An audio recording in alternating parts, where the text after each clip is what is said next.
Is this the DMC everybody wanted?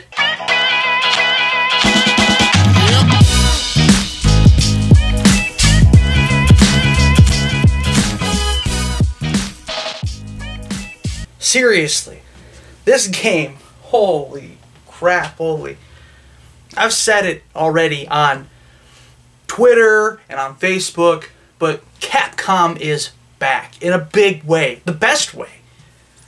I said before in my Resident Evil 2 Remake review that if Capcom wanted to keep putting out quality products, I was going to keep praising them from the heavens.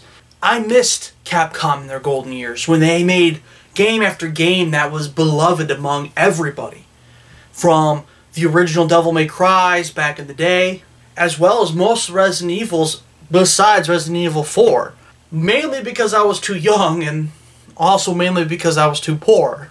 But now to be able to experience some of Capcom's best work over the last few years, starting off with the wonderful return to horror with Resident Evil 7, as well as the amazing Monster Hunter World that got me into that franchise as well. Follow that up with Resident Evil 2 this year, and now the amazing Devil May Cry 5, a game that actually has me wanting to go back and play the original games. And now knowing that they're on Xbox One, I'm probably going to wind up picking them up at some point. Honestly, DMC 5 is so good. And honestly, I could easily recommend it here, but please let me tell you and explain to you and show you why this game is just so freaking good. Nice. Getting the band back together, huh? What evil lurks,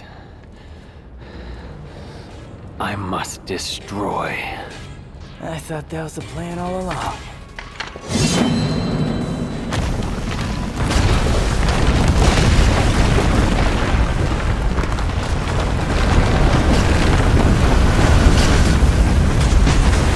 While most fans really wanted a return of DMC in a good way, the characters, man. The characters are absolutely fantastic. The witty and sarcastic / charming Dante. Come on, let's go. The bitter and almost pushed around Nero.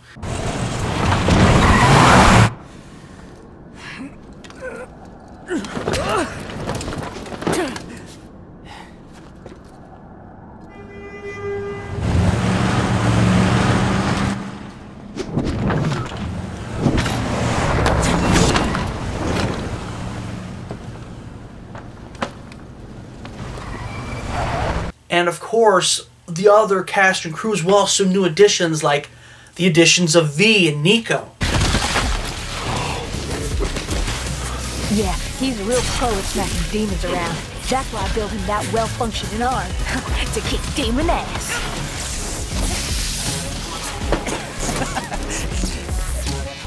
Hey, Psycho! Watch the merchandise! Man, it's just... all the characters are just so freaking awesome, and they're just so much fun to play with and interact with. Dante especially, with his usual witty and joking self, lambasting enemies as well as bosses and, you know, and even other bigger entities that you face later on down the road. He doesn't give a flying F. And I guess, I mean, he's always been that way.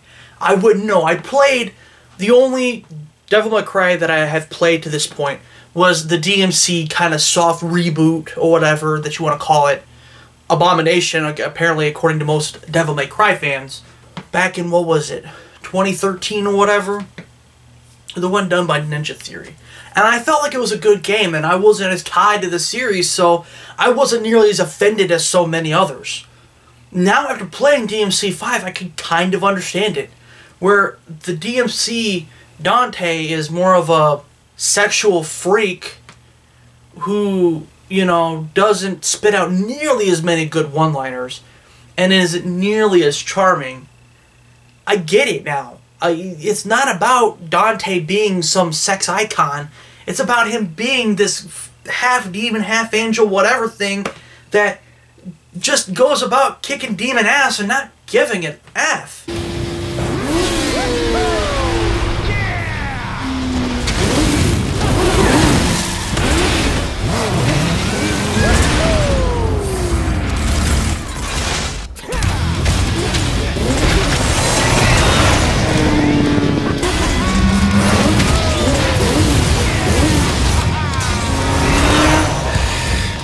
How's that for road rash? And I get it now. Now after playing with the real Dante, will the real Dante please stand up? Now I get it, to a small degree. I still think DMC is a solid game. I could even sit there and say it's a good game in a, otherworld kind of verse. But I get, though, too, why fans were so pissed. Instead of getting DMC 5, they got that. But now, after getting this, I feel like it's well worth the wait. Because besides the charming characters and the return of, many greats as well as some brand new characters, other things that make this game so great, let's start with the combat. The combat is fantastic in this game. I suck at slash and hack type of games. Okay, it's why I don't fucking play them. Alright, I'm bad, and I know that I'm bad at those types of games. But here, even with somebody like me, who completely sucks at these types of games, I find myself having a tremendous amount of fun, and finding myself being able to get into rhythms with, especially now, the new character V. See, with each character you can kind of feel like a different level of difficulty as the game progresses on. You have V, who's the easiest, in my opinion, to command. Now, I've seen some other differing opinions. Some people say that, they don't find V as compatible, but for me, as somebody who doesn't really play these types of games, hasn't really played much of the series, V is where I was getting most of my smoke and sexy style combinations. So for me, V felt the most comfortable. Even with his delay, and because when you don't attack directly with V, you actually use V's like summonings. Basically, he's got a panther, he's got a crow, and then he's got basically a giant whatever the hell, a rock monster. It's hard to tell exactly what it is, but we'll go with that giant rock monster. And as he goes ahead and he summons them into the field, you command them to attack. They have to get to a certain point. I mean, you can actually sit there and just have them attack, but really, until they get up close to the enemy, they'll just be swatting at the air. So you gotta actually make sure that you time and pay attention to where everybody's at on the field. So where that is maybe a little more difficult, like I said, for some reason I just flowed really well with V. And maybe it's because his style is so different from Nero and Dante, that maybe that's the reason why it just worked for me. But I found V extremely accessible, and really helped me kind of get more used to it, because you first start playing out as Nero for the first few missions. You actually don't even really play as Dante until, like, mission 9 or 10. I mean, it's a while before you go ahead and you play them. There's about 20 missions in here total. And with Nero, I find myself having the most trouble. And it could be because of his lack of weaponry and the fact that he has more just basic skills. I found it hard to kind of get into a rhythm with him and get, the smoke and sexy styles, the highest rating styles, consistently with Nero. Dante, on the other hand, I felt like was very much in between, but I also recognize too that Dante is a bit more of a deeper character. He has way more weapons than it goes. Dude has nunchucks, he's got like 3 swords, he uses a fucking motorcycle. How cool is that? Honestly, Dante has the coolest weaponry, and honestly, I have to sit there and hand it up to him. Dante has as much fun with the weaponry as you do.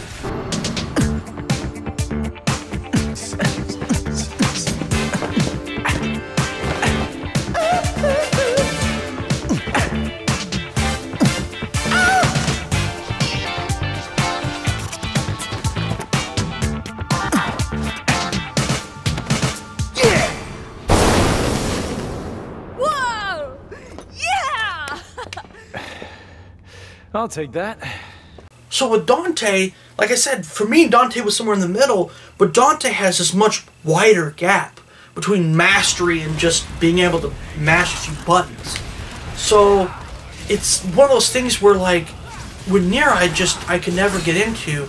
Dante, I could get into with a few of his weapons and mixing up his stuff. He's got, like I said, he's got everything from his dual pistols, ebony and ivory, to a shotgun, to a friggin' hat that is awesome, by the way.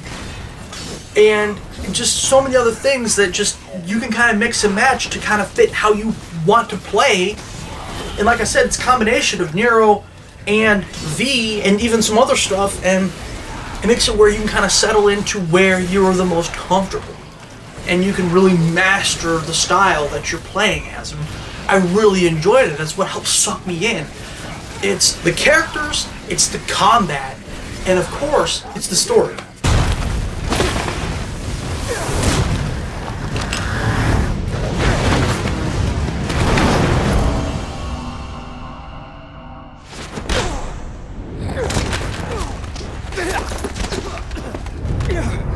The story here is actually really, really well done. Honestly, you don't need to have played the previous games, where, like me, I didn't. I know I'm a bad kid. I'm actually really sorry about that. But like I said, too poor, too young. I didn't really get a chance. Yakuza's another great series, too, that I've only recently gotten to as well. So, if it gives you any hint, I do come around to it. It just takes me a while, okay? But there's actually this great little feature that actually is at the start menu that actually has the history of DMC on it. That'll actually tell you, and even help for somebody like me who, like I said before, hasn't played the previous games. It even gives you the great order to play the previous games, so that way you get the maximum, you know, bits of the story. Rather than playing 1, 2, and 3, 4, since 3 is a bit more of a prequel, you can actually play 3, 1, 2, and 4, and then play 5. And I thought that was really cool, that they really broke it down. I mean, like I said, you don't even have to go play those ones, but like I said, with 5 being so good, I wanted to go play.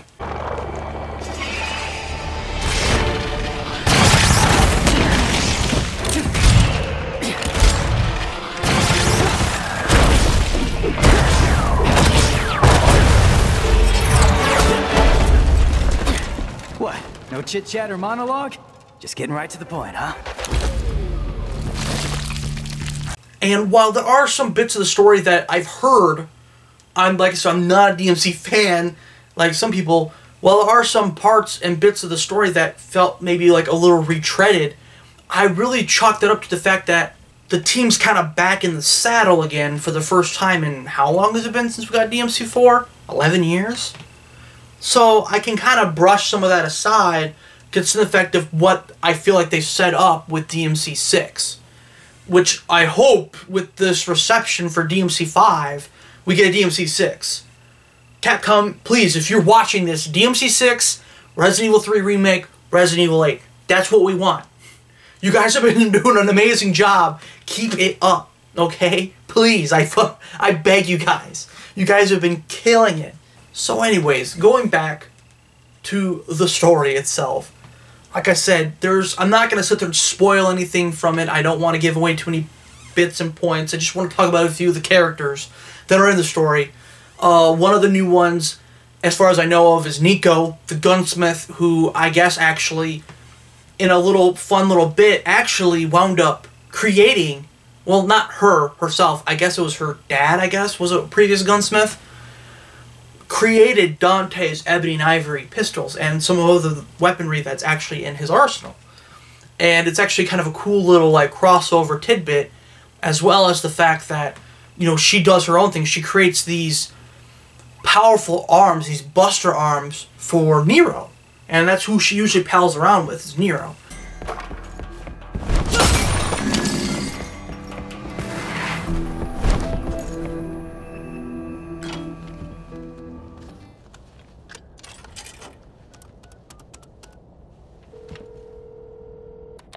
You're up, Nico.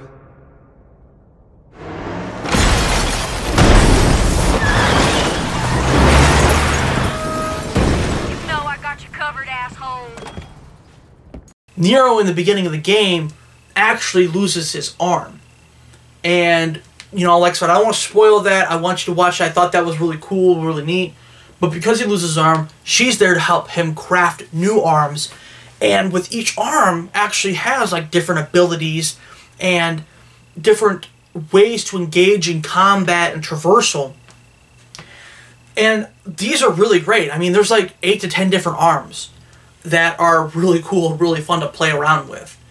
And if they wanted to continue that concept in DMC 6, and maybe even expand on it even more, I'm game. I mean, go crazy with it. You guys are obviously comfortable with doing just about the craziest shit you can. I mean, like I said, literally Dante carves up a particular boss, takes his bits in pieces and creates a freaking motorcycle out of it that he then drives around and beats the shit out of demons with.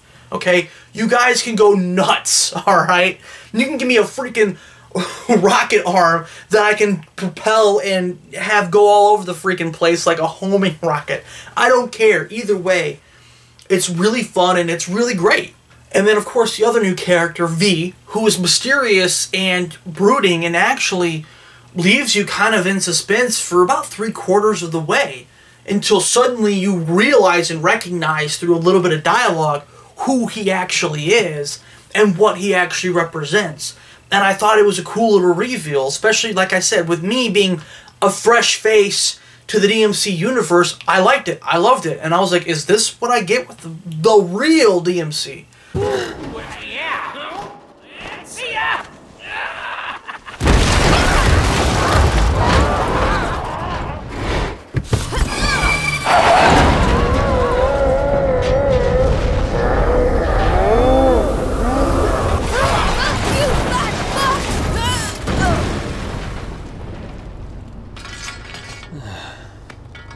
Impressive. Because if so, I'm looking forward to playing the other games as well as maybe I'd love to get more potential releases. And so V, like I said before, is really a great character. And of course, though, with the game being mainly focused, I mean, it's trying to spread its focus between 3 characters. As I said previously, Dante doesn't get to see as much playtime. You really play more as V and Nero more than anything than Dante in this game. And some might be kind of irked by that, but I feel like most people actually won't be that bothered by it. Mainly because it's just good to get Dante back. But obviously with the fact that we have less Dante, we also have less of other characters that were in the previous entrees. Like I said, I don't know how much they played a big part in it, but you're not going to see or hear much from Lady, and you're not going to see a lot of Trish. You'll see bits and pieces of them, and they'll show up every so often, but they really are relegated to the background for obviously the newer characters like V and Nico. So, now that we've talked about the characters, the story, which, as I said, is really well done, there's a lot of story there. Also, another little fun tidbit, too, is actually the fact that there's a secret, I guess there's a secret ending. I don't know if I haven't confirmed this yet. But apparently, according to like Reddit and some other comments from, other people on like Angry Joe's page, or Jim Sterling, all these other people, apparently there is at least a secret ending. I don't know if there's multiple secret endings, but apparently if you go ahead and you wind up beating the boss, or you wind up doing really well against a particular boss, it actually unlocks another alternate ending. Like I said, I don't know how true that is, but I mean, if it is true, it's just another example, another thing that makes this game even more replayable. And of course, the story is actually told really well, from going from flashbacks to current setting, and it actually kind of does this really cool thing going back and forth to kind of fill in the pieces and the gaps as everything intertwines until you finally get the full picture by like chapter 15 or 16 or so. Because actually, and not like I said to spoil too much from the story, but in the beginning you wind up having Dante, Nero, and V all lose together.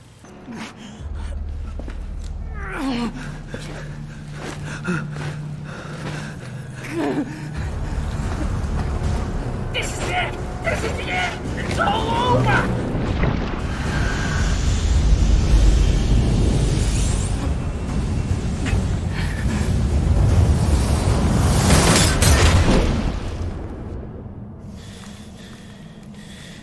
Round 2.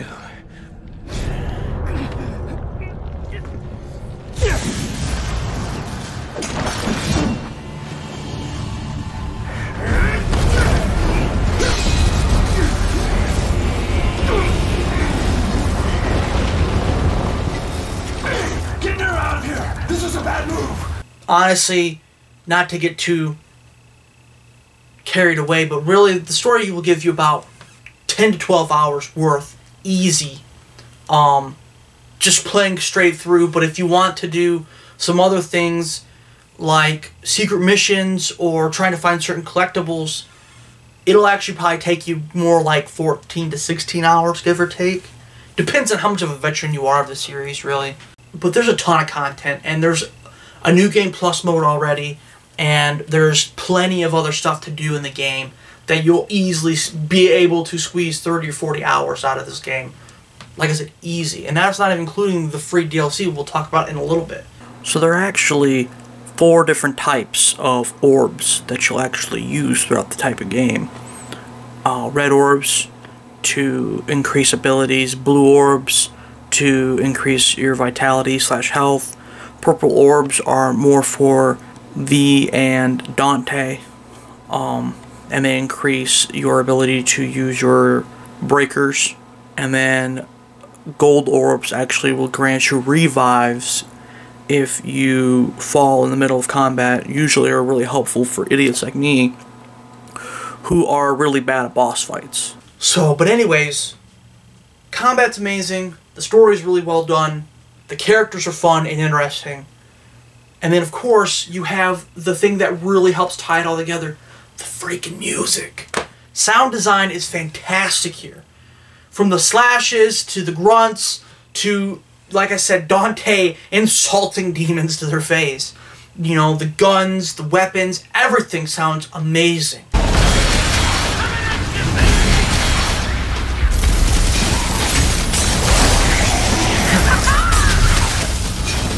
Pierce throat.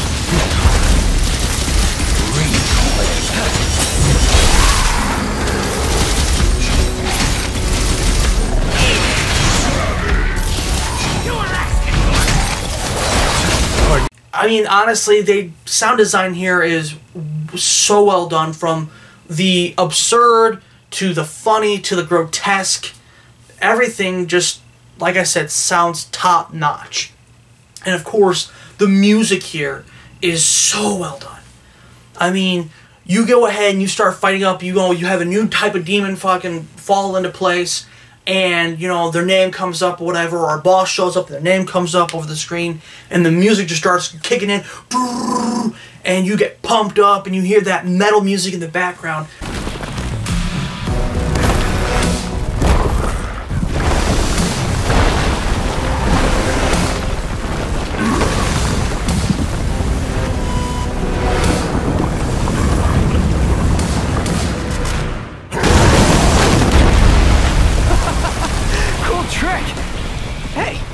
Do you do parties?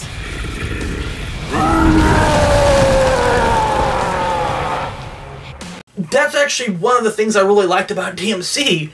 You know, despite all of its hatred that it gets, I felt like the music was really done so well in that game, as well as the boss fights. And I feel like they did a good job with the boss fights here, but the music, though, music just gets you so pumped up and so amped up and just ready to just kick demon ass, and I love it. It's actually, honestly, one of the soundtracks that I really, really appreciate, just like Doom or Wolfenstein, when the music just kicks in and you're just destroying everything in front of you. It feels just the same way.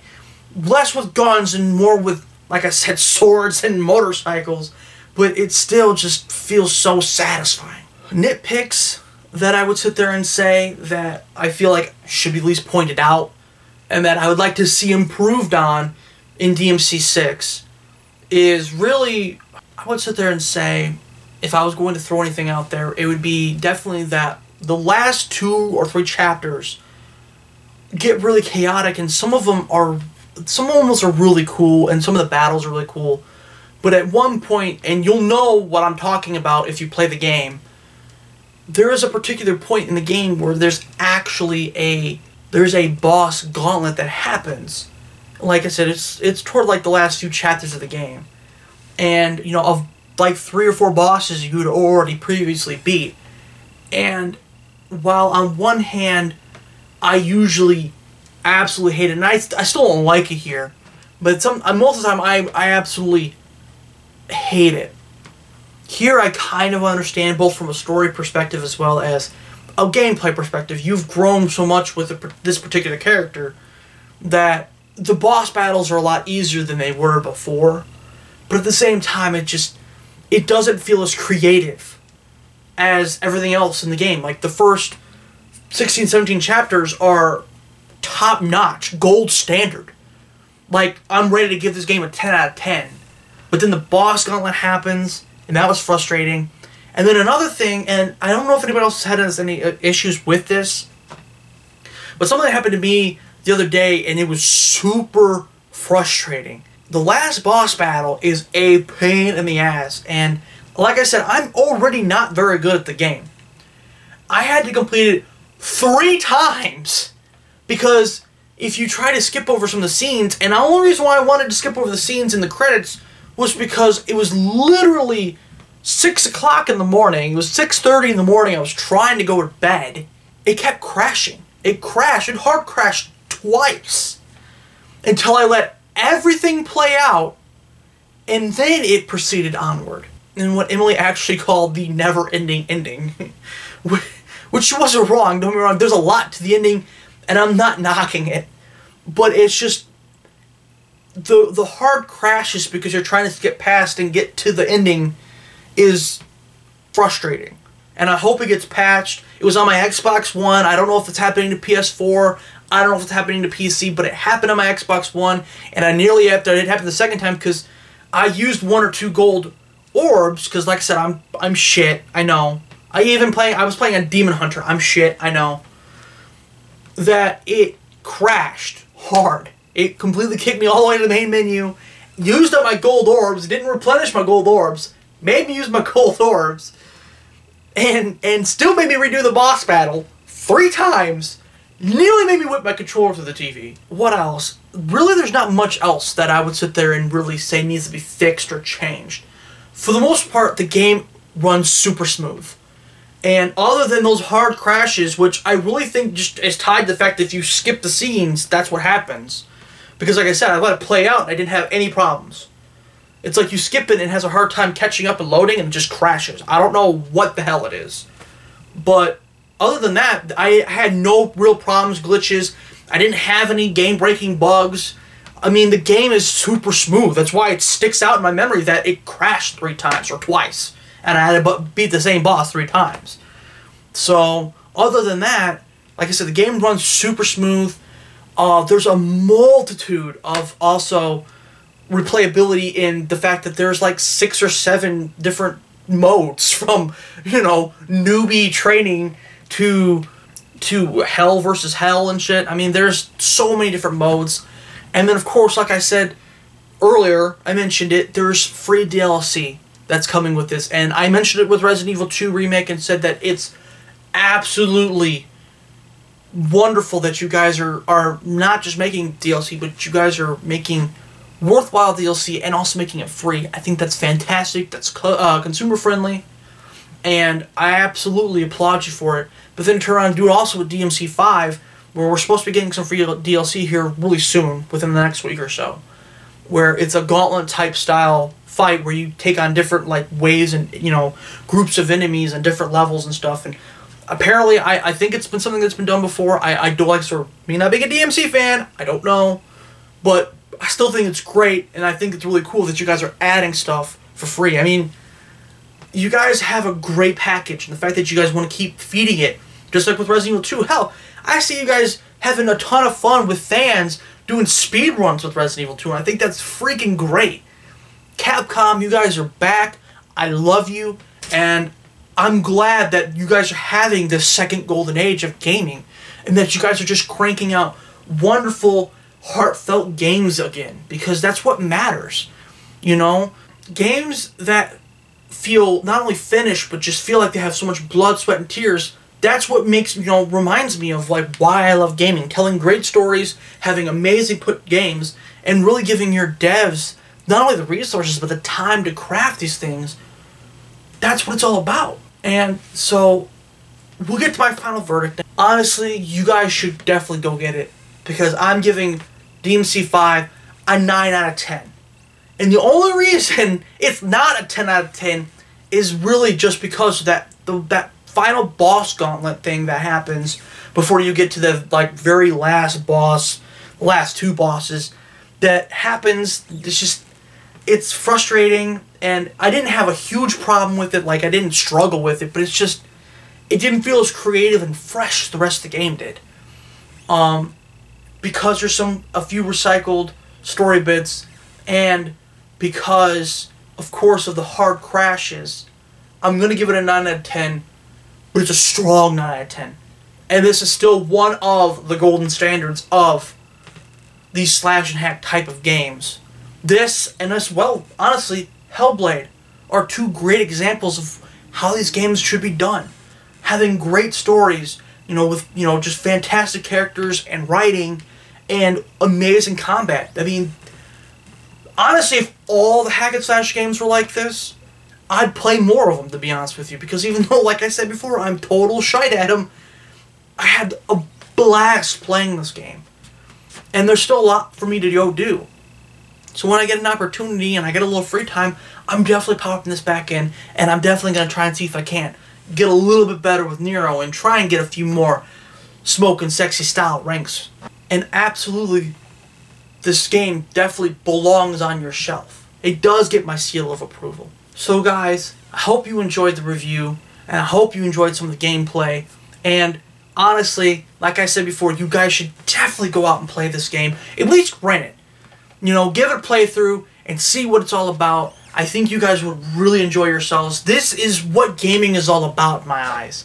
And so, that's it for me this time. So that's it for me this time. I'm going to go. I got the Division 2 I'm working on right now. I got a few other projects that I'm going to be popping out here and there. So if you guys enjoyed this, go check out my other stuff.